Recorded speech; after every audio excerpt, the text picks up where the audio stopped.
from out of town. He travels more than I do, so he gets work. Come on, baby. Abe is, well, I'll let you tell what he is. I can't explain what he does, but he does some really scientific stuff. And we were just talking about healthcare, and he's in that arena. So can you just kind of, just give me this overview, your thoughts on that? I like your shirt. Hey, this is his vacation. Sure, he's worried into that.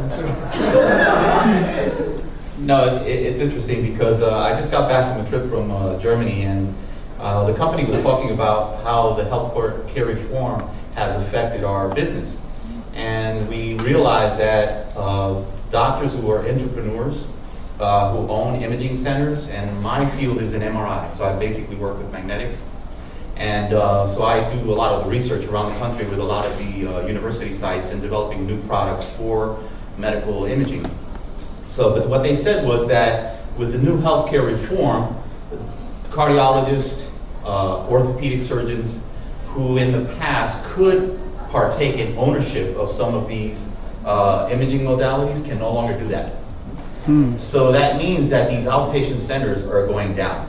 They have to either sell out, and that also provides two sets of groups with improvement in economy. Lawyers, because they're going to be dealing with a lot of foreclosures and a lot of how do I save my business.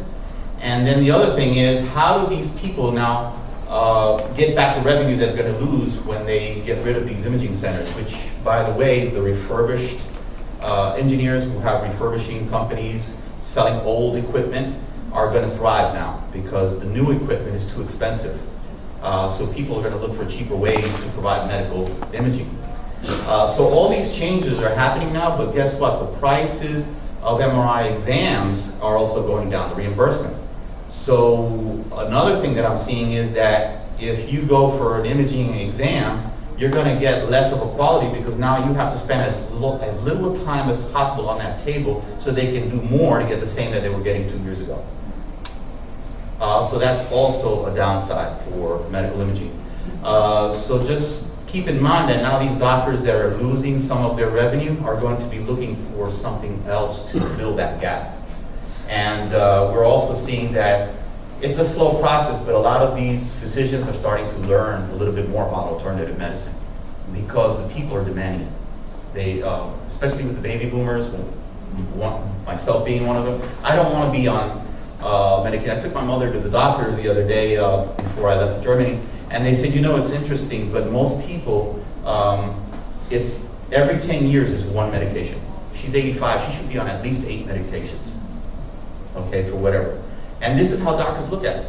And she's only on 1.